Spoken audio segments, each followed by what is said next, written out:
the third of our podcast series with Begotxu Olaizola from Basque Country. Hello. Hello. Kasho in my language, which means hello. Sure. So actually, we Kurds have a saying. We say, no friends but mountains. So anyone who reads about the Kurdish struggles or a political article, an analysis about the Kurds, that's what they will first read. There's a Kurdish proverb that says, no friends but mountains. So I've learned today actually a Basque proverb. Let me see if I will be able to pronunciate it correctly. That says, Mendiak mendia behar ez du, baina giznak gizona bay. I think I get it. Mendia beardu, and then I wasn't Baina sure about gizonak gizona bay. Baina gizonak Gizona bay. gizona bai. It says, Yeah, okay. mountains do not need other mountains, but people need other people. Yeah, that's the So rendering. I'm Kurdish. I'm a supporter of Kurdish independence, and I know you don't call yourselves Basque in your language, but you're Basque and you're a supporter of Basque independence movement.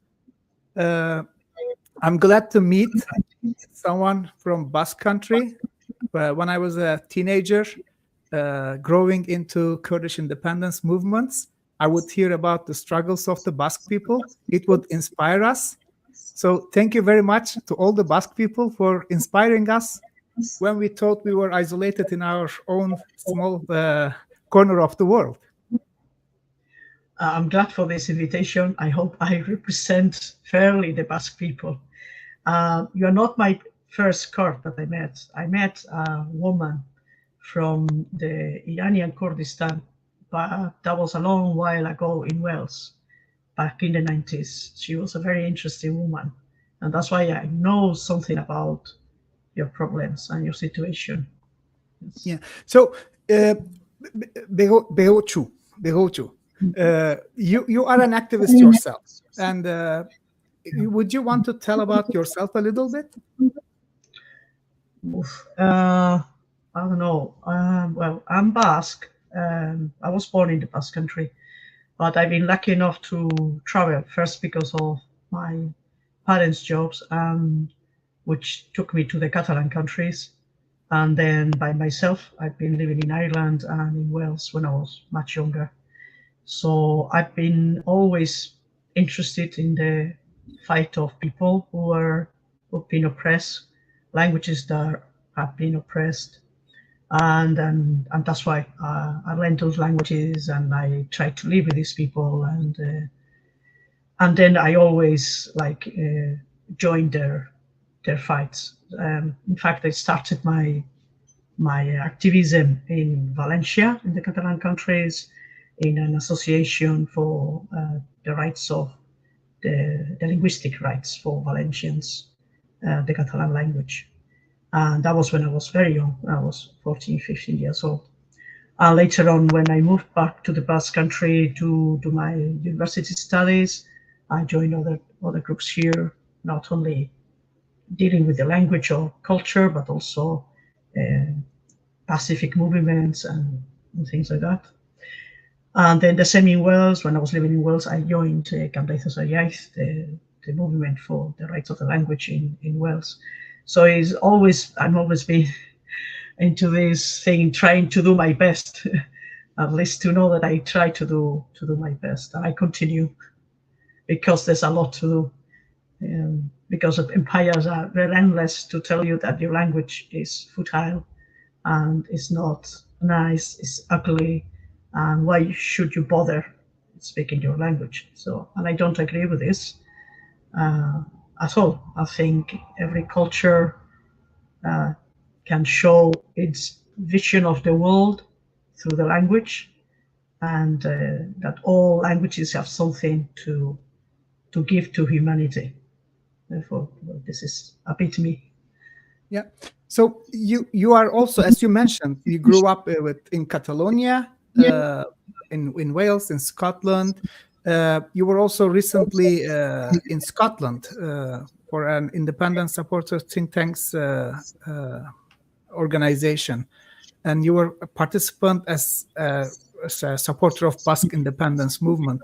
So how was that experience? Scottish independence supporters and yourself for Basque independence. What was your experience there? We organize, well, I belong to ISEC, which is an institution, a European institution, which wants to promote the self-determination of people. So we organize conventions, and this year we co-hosted with the Scottish Independence Convention a conference in Edinburgh that was beginning of October, and there were, besides the Scottish representatives from different parties and movements, they also invited other 14 countries, European countries, all of them. For example, people from the Faroe Islands or Greenland or Sardinia or Sicily or Flanders, South Tyrol, Catalans, and Basques as well, Welsh people, Irish people. So we were like along like 15 nations together, and it was interesting to share our situations, learn from each other, get to understand each other better. Because we don't want exactly the same thing. Some will want independence, others will be happy with just a greater degree of devolution or autonomy. So it's just necessary, I think, to get to know each other and to have these contacts and to help each other. You can never do exactly the same thing. I mean, experiences are interesting to share, especially positive experiences. But things cannot be just taken from one country to the other, because there are specificities, starting with the kind of empire that you have on top. Legislation is different, situations are different. You might have the European community or European legislation backing you, maybe, or maybe you're outside Europe and the situation is completely different. But it was an interesting conference. And we are at different moments. Basque Country, well, I don't know, because we didn't explain in the beginning of the conference. The Basque Country is a divided country. We are in two states. A part of the Basque Country, 3 provinces belong to France, and the other 4 provinces belong to Spain. Most people are usually more familiar with the situation in Spain. Probably we became famous with Franco, and then with the ETA struggle. So this is why. But there's also another bit in France. After Franco died, the southern Basque countries obtained a certain degree of devolution, so we can handle some of our issues. For example, we have quite a lot of competencies in education or health, but we don't have all of them. And even if in theory or theoretically we have a lot of degree of power in education or with regulating about our language, then it's true that the Spanish Constitutional Tribunal, Supreme Tribunal, decide to give us sentences against things that we have decided in our own parliaments. And this happens not only with the language issue, it might happen with, and the same, it happens to the Catalans. They might be, their own parliament or our parliament might be issuing quite good laws for stopping the climate damage, what we are doing to the climate and what we are doing to our planet. And then the Spanish tribunals decide, no, this is going too far. So that's why I think we need to own our future in our hands. Yeah, we need to. Yeah, no, thank you for sharing this. But maybe for some of our viewers, if they're not familiar with the Basque people, actually Basque people are independent of all of the Europeans. You have a very different history than the people surrounding you. Basque people are not Indo-Europeans. They are not related to the Latin, Germanic, or Slavic people. The language is not Indo-European. So, and then as far as I know, the studies show that Basque people are the descendants of the original inhabitants of the European continent. And major geographical names in Western Europe, at least, are from the Basque language or languages related that with the Basque language today. So that makes you older than any other European people living in Europe today. Yeah, I mean, I agree with you when you say that we have a language that is not Indo-European. I don't think we can agree that our history is different, because we've been surrounded by Indo-European people for at least 3,000 years, and we are sharing the history of Europe in that meaning. Okay? Fair enough. But it's true, our language is not Indo-European, it's not related to Indo-European languages. They have tried to compare it to other languages to see if we have any connection with, let's say, they tried with Japanese, they tried with Bear languages spoken in North Africa, with Caucasian languages. I think that even Celtic languages, I think they have tried to connect us with any other language. But as you say, as far as we know now, and we might not be seeing everything, as far as we know now, Basque is not related to any living language today. It might have been part of a group of languages that was spread all along Europe and that disappeared and became extinct with the arrival of Indo-European people, the different waves. Like the Finnish and Hungarian language, they are also non-Indo-European. There are other two non-Indo-European languages in Europe. And they belong to the same family, and imagine how apart Finland and Hungary are. So there was probably another language like that, but the Indo-European language wave of Celtic, Germanic, Latin languages, just Slavic languages, just interrupted Finland and Hungarian, Finnish and Hungarian. Yeah. I think maybe we were spread somewhere along, and the languages nearby just disappear. So we are the only remnant of that possible big language family. Yeah. So in that sense, we are unique. But for me, there's a saying of a famous linguist in the Basque Country called Michelena, the former Collo Michelena. He said that the mystery of our language is not that much the origin of the language, but how we have survived. I was going to ask that. By 3,000 and by 3,000 years by all these different people. So that's probably the resilience that we have to kick along. Yeah. And perhaps the geography. Like when I watch when I look at the history, I'm not a history expert of Iberian Peninsula. However, when you look at the Romans, they kind of avoided the Basque Country. They just agreed with the tribes there. No? That's a myth. It's not true. It's a myth. I mean, the Basque Country is mountainous. Yes. But we are on one edge of the Pyrenees. Yes. So our highest mountains are 1,000 meters, 1,500. We have one that is 3,000, but is almost the border. And the Romans occupied the Basque Country the way it suited them.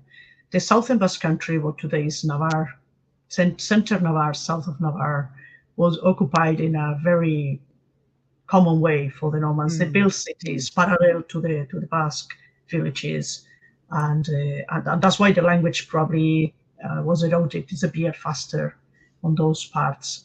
They also built their own oppidum, their own fortresses in Bayonne, which is one of the capitals of the northern Basque Country in today's France. It's true that they didn't occupy what is the core of the Basque Country, only along the coast. There was some kind of occupation because they did extract minerals from our mines. So their style was, I put one Roman on top of you and you work for me and we extract the minerals. So there was an occupation of some sorts. it was probably lucky for us that it stopped when it stopped at the end of the 5th century. If this would have gone longer, our language would most probably disappear, because the language is spoken in the Iberian Peninsula before the Roman people arrived. All those languages, the Celtiberian, the Iberian, the Lusitan, the Tartessian, all those languages before the Roman domination all died except the Basque. So it's probably more sheer luck than the mountains. The mountains might have stopped somehow, but Okay. the Romans conquered places with mountains as well. So, yeah. But the Basque identity maintained itself through all of these. There were Yes, there were the Franks that were coming from the north. There were the Visigoths that occupied the Spain. There were the Muslims coming from the south, and then the empire, the Spanish Empire, and then the French occupations. But Basque identity survived, right? Mhm. And it's still alive today. Still alive, but Yeah, but we are very worried. We think that with globalization, as is happening to everybody with globalization is a twofold weapon. If you know how to use it, it might help us, because it's true that it gives us connection. Like we can talk I can talk to you and I can spread all this. So it is positive, but it has a lot of it offers a lot of dangers for us, for small people. And uniformity. I mean, not even Spanish or French. I mean, now it's English. The new. right. I mean, with globalization, it's uniformity for everybody. So we think that our like um, our youth now, like how they entertain. They are watching TikTok. They are in Instagram, and a lot of this input is in Spanish or French or English, and it's very difficult to compete and have content that is interesting for young people in languages like Basque or Welsh or probably Kurdish. So we see that the places, the strongholds where Basque was strong, the data measurement, sociolinguistic research tells us that the use of Basque is declining. The knowledge of Basque is increasing gradually, very slowly, because of schools, because the schools since the 80s in the southern Basque Country, I'm not talking about France in this moment, in the southern Basque Country, schools have gradually evolved to be schools in Basque, especially in the 3 provinces that I call the mini Basque Country, with more devolution. So kids that have been educated after the 80s, especially in the 90s and this century, have received education through the medium of Basque in most cases up to the age of 16. However, because school cannot do all the work, because the society is in Spanish, because television channels, thousands, are in Spanish or English or French, you have one in Basque. Because magazines are in Spanish, you have one in Basque. Science magazines, loads in any language, one in Basque. Radio stations, you are always swimming in thousands of radios or whatever. Everything's in Spanish, and Basque is a tiny drop in the ocean. Okay, so our young people are using Basque less and less. Even adults, you can see in the strongholds that parents are talking Spanish in the playground, at the playground. Okay, even if they can speak Basque, and then turn to the kids and say something in Basque, like "Be careful, don't jump." So I mean, we have this diglossia, and Yes, yeah, we have this thing, which is common to all minority languages. correct.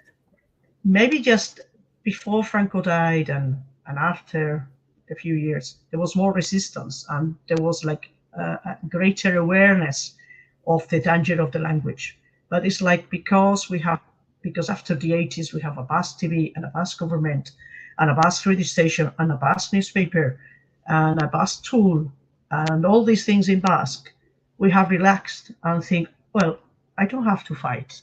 If one in my group doesn't speak Basque, how? It's easy for me to turn to Spanish. So let's speak Spanish because you feel well-mannered if you do that, which is not true. I think we should we should change our attitudes and start thinking that the fact that some, and we have a lot of people coming from other places. This is not the first time in our history that a lot of people are coming from other places, and we have to realize that the only good thing you can do to somebody like that is speak in Basque, so this person can integrate in this new society. By speaking Spanish to this person may be easier in the beginning, but it's not good for this person, for this newcomer, and it's not good for the language. Yeah, it directly resonates with our current experience, actually. Like we are having the same discussions. It's just so interesting to hear from you, even though we have differences. Like I'm from Turkey. My passport is Turkish passport. We like to say it's North Kurdistan. The way you describe your country, south and north of it, you don't like to say Basque in France, Basque in Spain, right? It's not correct. It doesn't. So you have schools. We don't have schools in Turkey, in North Kurdistan. So our children are taught Turkish history. Our children are taught Turkish geography. Our children are taught that they are Turkish, that they have come from Central Asia, that we cannot register our children with our own names. So they Turkify the names. That we have all been given some Turkish family names, like my last name. It's a made-up name, and the process is well known. The ideology was to Turkify everyone, everything.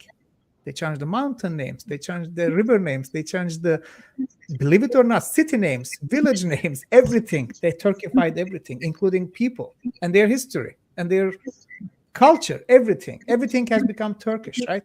Like all these kebab shops that you see in Europe, I can tell you, majority of them are Kurdish, not Turkish. But even Turkey, right? But even Kurdish people, they open these shops as Turkish kebab. Even though Turkish taste and Kurdish taste, obviously,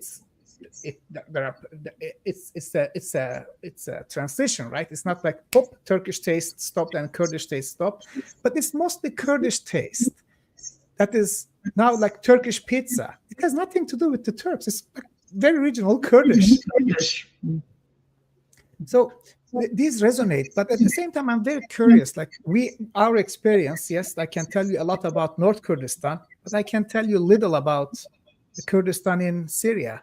Although we are more aware now after 2011, I can tell you more about the South Kurdistan, which is in Iraq, because they have gained independence. They have been the center of our attention. But the degree of my knowledge will fall. Like if I go to Kurdistan in Iran, which we call East Kurdistan, my knowledge goes even lower. And it happens like this between 4 parts of Kurdistan. Like you are talking about the experience of Basque people under Spain, but you separate the experience in France. How is it? Yeah, well, because I didn't want to make things complicated. That's the reason. Please go ahead. What you were telling about making disappear your identity, and you gave all those examples about your surnames, the villages, the names of rivers, or the fact that you study Turkish history, Turkish language in school, and that there are Kurdish schools. That portrays our situation during the Franco regime, and it was the same in the French part, although there was no so-called dictatorship. That's the situation that you are referring to. It's true that it might look like our situation is better from yours, and that you would love to have this. I agree, but we have to improve it. Then, as what you said about the separation, yes, that's what empires do. Empires try to separate you, divide you, so there's less and less and less, and if they can separate you in 3 parts, better, in 4, better, 5, better, and this is what they've been doing with you, and this is what they have done with us, separate us in two countries, France and Spain, three different entities and administrative entities. So I know more about my part than the other part, because to start with, we have lost our languages. So if I cross the border and I go to the other part, I have to find somebody who speaks my language, Basque, which means 20% of the population. What are my chances of finding somebody who can speak my language? Otherwise, I have to use French or maybe English to communicate to my cousins. So this is not a coincidence. This is a strategy of both empires, the French and the Spanish. So we are divided.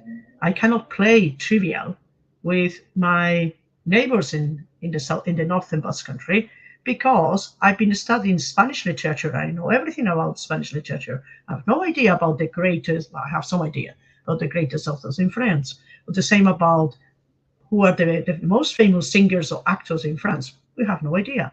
We probably know everything about the Spanish. I don't follow much, but my people around me, my son, they will know about all the actors and actresses and the important things, because they are watching all this Spanish rubbish television. Okay, so they try to separate you, of course, and this is, well. And now I'm going to talk about the situation in France.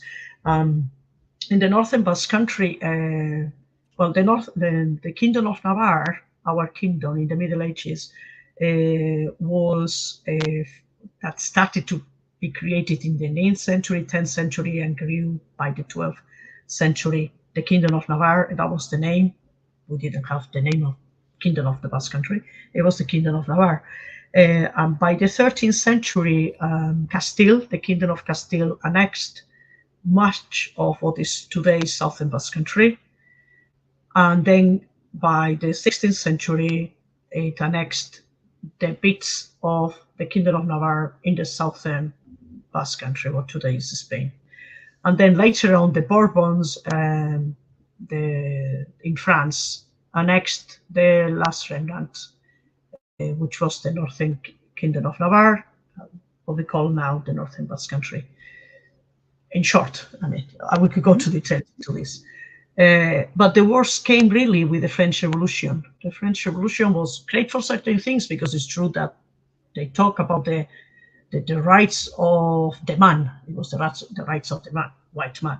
But at least they were talking about the rights of man, and they talk about the fact that there were no privileged states and non-privileged states. And there were fantastic things about the revolution and the liberal ideas. But the French were obsessed and are obsessed with centralism. They're very Jacobites. So it was equality, but it was equality in the sense of also equal laws for everybody. So they never restored our charts, our laws, not the charts of the Bretons, not the charts of the Catalans, or the charts of the Basques. They unified France under one legislation and under one language.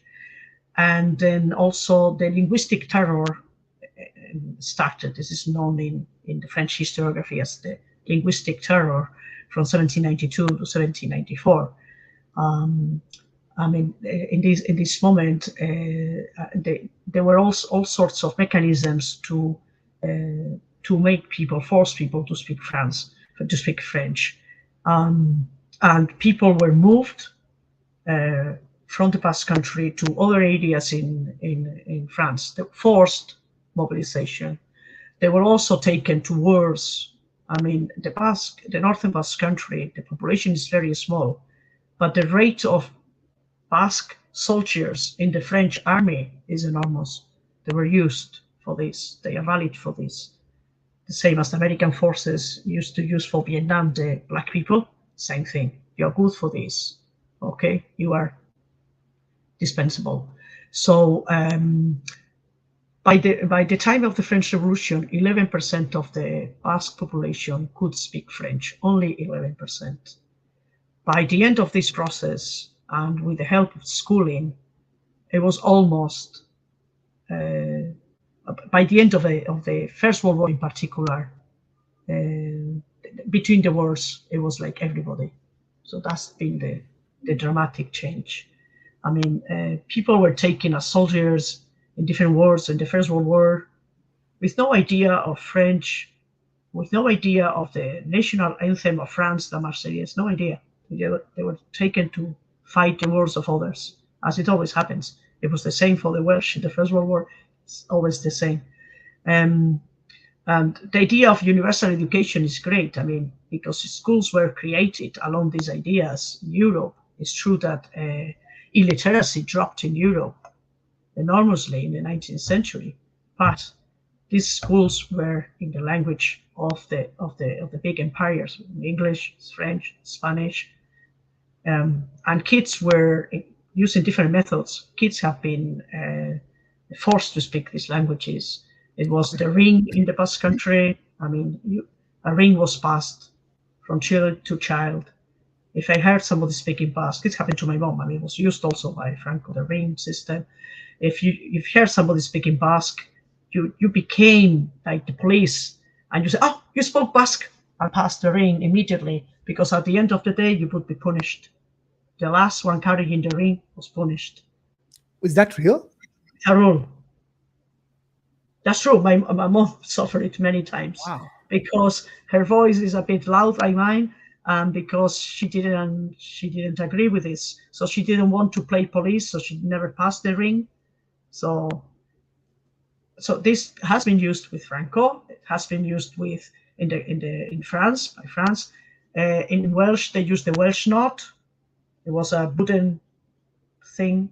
We said Welsh knot, and this was hung on your neck, and you had to pass it to the next kid who you heard speaking Welsh. It was the same with Bretta. It was the same with Catalan. And you have stories like this with people from Greenland, people from the Faroes, where in Canada, the people, the Inuit, they can tell you stories like this. I mean, this is not something used just in the Basque Country with Franco. This is something more general. This is something that came with universal education, that came in the 19th century. And empires imposed their language. When they say, no, our language are successful because they are better languages, naturally successful, it's not true. It's by imposition. Correct. So you are describing a strong, like we know, I mean, what do we know? Actually, it's a question for me. But there is a strong connection between language and identity. And we, Kurds in Turkey, there is a very strong erosion of language. Like last week on my other channel, my guest was a Kurdish academic living in Norway. He's a staunch supporter of Kurdish independence, but he doesn't know Kurdish at all. Yeah. And he's not a young guy. So the new generation, even in our villages, for the reasons that you explained for your people, it exactly applies to us. Same story. Just take the word Spanish and Basque out, replace with Kurdish and Turk, and that's the story. Same story. So, but then, despite that, we have this independence movement and a new, I would say, new Kurdish nationalism, but not racist nationalism, independence supported, like nationalism for independence, for self-rule. Like, despite there is a connection between language and identity, but there's also the identity that grows. Maybe it's a modern phenomenon. I look at the Irish example. They rescued their country, but they couldn't do the same for their language. But they are isolated in a land clearly identifiable thanks to their the sea that surrounds them. Scottish, again, the imperial charters that you mentioned, they were luckier than the ones in France, in Spain, right? Or us. But how do you see, like, let's take the example of Northern Basque Country under French. As I understand, like the Basque language is not strong there anymore. But how do they keep their identity? How is your connection? How is the connection between Southern Basque and the Northern Basque, despite this language problem? How about the political connections? Well, their language problem is similar to ours. I mean, it's true that the language might be weaker. They have less tools, institutional tools to act, because France doesn't recognize any official language but French. Okay. Today, even Whereas today. even today, yeah, they haven't signed the European chart. Oh, yeah. The French, in a way, they are nastier than the Spanish because they have this attitude of being smooth and democratic. They have this well known in the world of being the French Revolution and égalité, fraternité, liberté. But in a way, they are a worse enemy. And this is what is happening with the Breton language declining, the Catalan language declining, because their motto is laissez faire, laissez mourir. Let's do, let's die. So Let them do and let them disappear. Let them do, die. But they don't give you any tools. And the Northern Basque Country hasn't been, there's no investment in the Northern Basque Country. It's just the coast is just a huge touristic resort for all Parisians to be retired there because it's cheaper and because it's sunnier than Paris. And then the Northern Basque Country inland, the mainland, is basically not developed. It's a farming place. The youngsters don't find a future, and they all leave for Paris or for other places. So the language is dying because there's no generational transmission. There are fewer schools through the medium of Basque because it's based on mainly in Ikastolas, which are parents' cooperatives. So you need money with it. There are a few bilingual schools by the French government, but there are a few.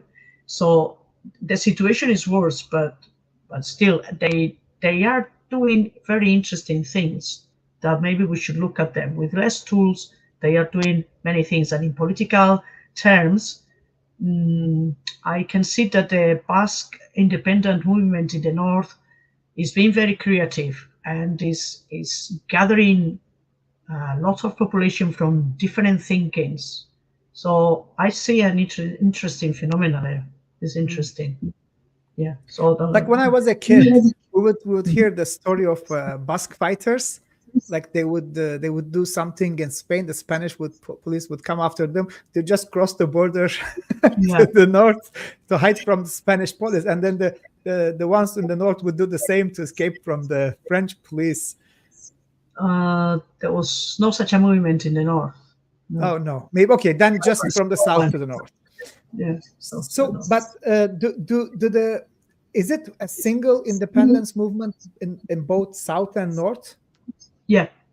I mean, because these kind of grassroots movements are always built with people from both sides. So in that sense, maybe I don't know your reality, but for what you were describing, maybe we have more connections.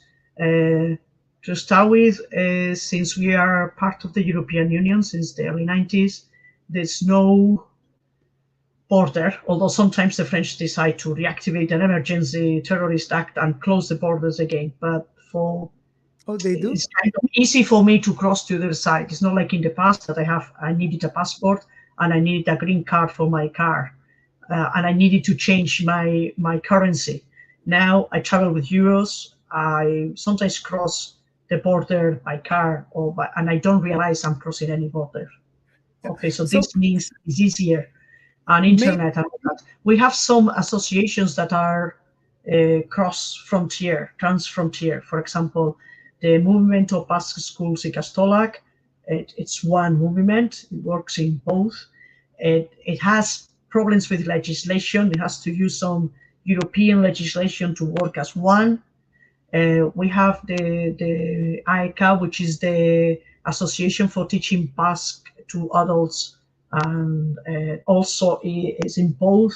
So we have structures like that. Even political parties cannot use the same name, but they are the same political party, or they cannot start as one. So you can have tricks. So there is.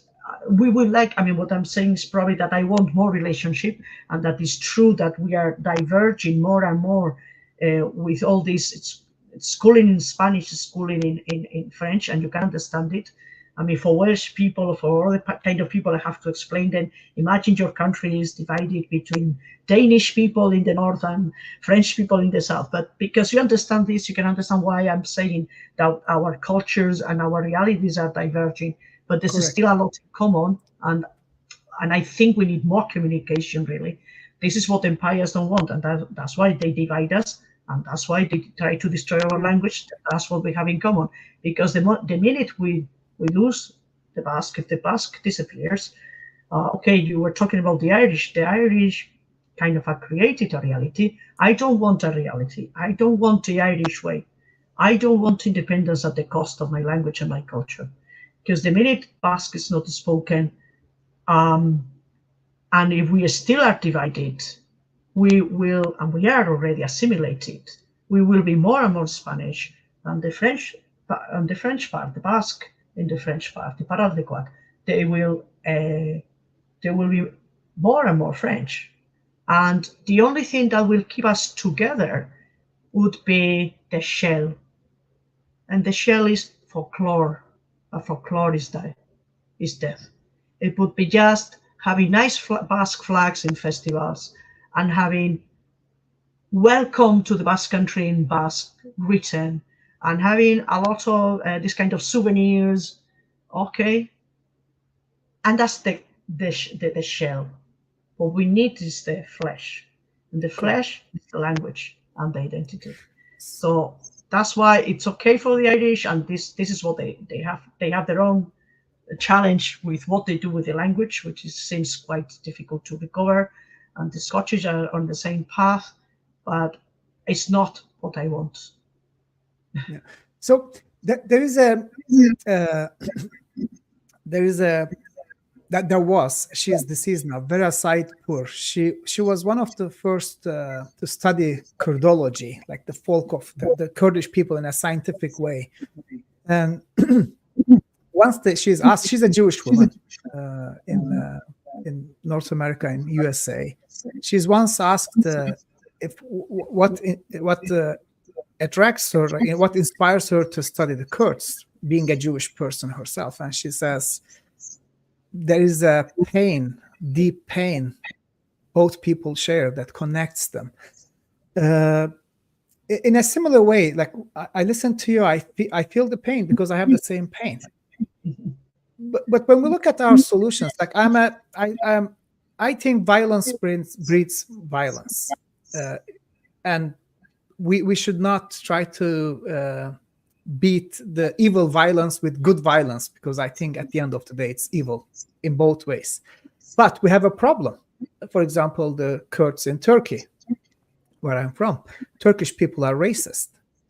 But for geopolitical reasons, for geostrategic reasons, because it appeals so to the Europeans, it appeals so to Americans, it appeals so to the Russians, Turkey is good. So they don't want to go against Turkey. Even though it's Nazi-level racism, Nazis and the current Turkish ideology, they interbred. They developed each other. If people study the history of Nazis, how Nazis evolved and what influenced them, you will see Turks are very, very strongly in the beginning of Nazi movement. Turks influenced Nazis a lot. Like Lebensraum, when they say, actually, this is a term that applies to Turkey today.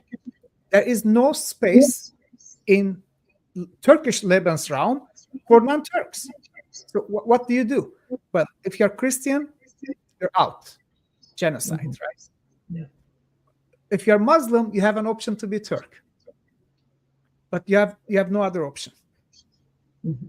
So what's our solution? Am I going to fight against the Turks and kill Turks because they are killing us, because they are killing our children, they are humiliating our people, so we go and do the same? And then, well, that's one way. The other way is to go to the people. In your case, it's the Spanish people, it's the French people, and tell our situation. But in our experience, it doesn't help to anything. This overlord attitude, either they don't listen to you, or it's just like a hobby of some leftist people, but no genuine interest. Like, for example, for the Turkish activists, to go to the Turkish population and say, you know what, we are doing wrong. But instead, what happens? Turkish activists come to the Kurds and speak to the Kurds. So Turkish population doesn't change. In your experience in Spain, with the Spanish people, they also have the issue of Catalonia, right? Which are more prominent these days. What are the thoughts of ordinary Spanish people? Do they care? Can you influence them? It is very difficult because the media is controlled by the Apex 35, by the families that are the post-Franco families. So it's very difficult to control the media. When you travel in Spain or in France and you meet normal people, if they hear you, if they are ready to listen to you, they might change their mind talking to you. They might realize you are not an evil, and that what you really know at the end of the day is what they want, to be able to have a fair and decent life in their own language. But very often what you meet are people who are already indoctrinated in a way, because it's been decades of misinformation in the Spanish media about the Basques and the Catalans. And so it's very difficult to have a fluent conversation with very complicated. So it is, but you are at least more civilized. The people that surround you are more civilized. The ones. It depends who you meet. It depends. And even in social media, things get very crazy. I mean, whatever you are talking, if you are talking about rights, human rights, if you are denouncing torture, if you are denouncing things that should be acknowledged by now because you're trying to build a memory, you always have somebody telling you're a terrorist. This person doesn't know anything about my history, my personal beliefs, but because it says a Basque name and that you are defending or you are demanding rights, it just assumes that you're a terrorist. So it is a complicated issue. So even today? Yeah. Wow. Even today. Especially today, after I think the Catalan referendum of the 1st of October of 2017 was taken very badly by the Spanish psyche in a way. Yes, they realized they are not an empire anymore, and maybe next time we or the Catalans or somebody can succeed. So the ultra right, the extreme right and right are saying things that maybe weren't politically correct in the 90s, 200s. Now they say them again. All this mentality is again in the surface, and because in Europe there's also all this is back again. Yeah. So no, it's dangerous. I mean, it's dangerous to talk about these things. Still difficult. Wow, I was not aware of that. Listening to Martina Anderson from the Sinn Féin in Ireland, she came to San Sebastian the previous weekend for a conference held by SARE. SARE is an organization to obtain that the Spanish legislation is applied to Basque prisoners. The Spanish legislation, nothing else. So, and she said that if the Irish situation is better now, it's because they've seen a possibility to, with the Good Easter, Good Friday Pact and all that, they have seen the option to for a future for Ireland, and including a united Ireland with this pact, and because they see the possibility that they can defend their own idea in a pacific way. So I think that's the key when you were asking about, I mean, because I'm not pro-violence, I don't think violence in principle is a way to solve problems. Now it depends what is happening to you. Okay. Exactly. And this is exactly like in a European context, I think that there should be guarantees for the Catalans, the Basques, the Welsh, the Scottish, the Irish, at least in a European context. I'm not going to talk about more. So things can be negotiated with the empires, and that our claim of self-determination should be respected. yes. And Europe should find a way to solve this. If we don't see this, maybe not me, maybe somebody would take. Yeah, but We take don't you find it hypocrisy to say, oh, we have EU now, it's end of nation states, right? At the same time, oh no, we have to keep Spain as it is. It's because it's a nation. Like at one point you say no, it's end of nations, and then you apply terror on Basque people and Catalan people for behind this nation idea. Right. So when it comes to us, we are actually talking about now like the politics, geopolitics, right? European Union is a political union at the end of the day. So that's why states defend each other, and that's why Turkey is protected, because it's a club of members. Correct. And they won't. I won't do anything against you, because then you can do against me. So they protect each other because they have a lot of economic and political and military interests in common. So that's why I think there should be mechanism inside Europe. If Europe says that it's the Europe of the people, they should have mechanisms to deal with these things. Otherwise, people might get fed up. Yeah. In the end. So that you should see a hope. You should see that you can forge your own future, that your future is in your hands. And if people see this, not only in our case, in the case of a language and identity, it could be in other cases. If you live in poverty, in extreme poverty, if you don't see a future for your kids in terms of work, and this is also happening in Europe, I mean, the gap of poverty is increasing. If you don't see a future for your kids, you might resort to violence. I don't agree with it, but if organisms like the European Union or the United Nations can't stop a genocide like is happening now in Palestine, if international institutions cannot stop a genocide, then people take their own the control of what their future in ways that we don't want. Yeah. So what do you think? Palestine issue is an interesting one. For decades, it's a very interesting. For decades, we Kurds, we have supported the independence movements all around the world because we felt them as our own. We obviously, like as I told you, the Basque stories would inspire us, right? The Braveheart, the movie would inspire us. I remember tears going down when he was crying freedom, Mel Gibson at the end of the movie, because it was resonating strongly with what I was going through as a young man.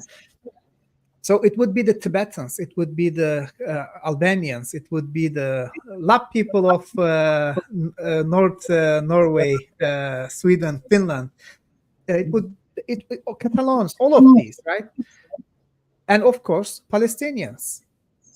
But Palestinians actually are very strongly against Kurdish independence, and they side with the Turks. And even today, in their most desperate situation, they are against Kurds getting any type of sovereignty on their own land. And they side with Turks. They sided with Saddam. When Saddam was killing the Kurds, they were in Saddam's army. They were part of the raiding group into the Kurdish lands. So we find ourselves, and maybe that's an interesting question to you. Now, we see a geopolitical shift in our region. The current status quo that we think is now shaky did not allow a Kurdistan. It was better without a Kurdish land. But now we see a shift. Israel needs Kurdistan as an ally, right? And they are playing to the Kurds. Now, as a Kurd, what do I think? Obviously, I don't agree with the massacre continuing. It's inhumane. Like, there's no doubt about that. Even the Israelis themselves, they say it's massacre and it's wrong. But at the same time, there is a chance for Kurds, because they need the Kurds, the Americans for their own benefit, the Jewish for their own benefit. Well, we see a benefit of our own. If we ally with them, maybe we are going to gain independence. You said you don't want the Irish experience for Basque people, and I obviously don't want the same for my people. My priority is what? Humanity, yes, but at the same time, I want what I inherited from my ancestors to be inherited to my children, to my grandchildren, for my own unique identity to continue. I don't want to disappear. I don't want to do this in exchange of or at the cost of other people's. No, I don't want that. But I'm somehow obliged to my own people first. So how does this dilemma sound to you? Well, I'm not an expert in international politics. The only thing I can tell you is that bizarre things have been seen. I mean, in the end, politicians do things, strange things like this. I mean, imagine we were talking about the French Revolution. The French king, who was an absolutist, was supporting the American 13 colonies who wanted independence from Great Britain. And the 13 American colonies seeking independence from Great Britain were defending ideas for a new country at that time, the most democratic country, not now. How bizarre is that? What was an absolutist king doing, supporting some people who were defending a republican country with a separation of power? But there were reasons, of course. For the French, it was to an advantage to have Great Britain, who had lost a colony, an immense colony in another continent. So, unfortunately, real politics is as cruel as that. You move your figures in chess according to logics that have nothing to do with decency, human rights, democracy, or freedom, and it is a very bad dilemma that you are placed on that place.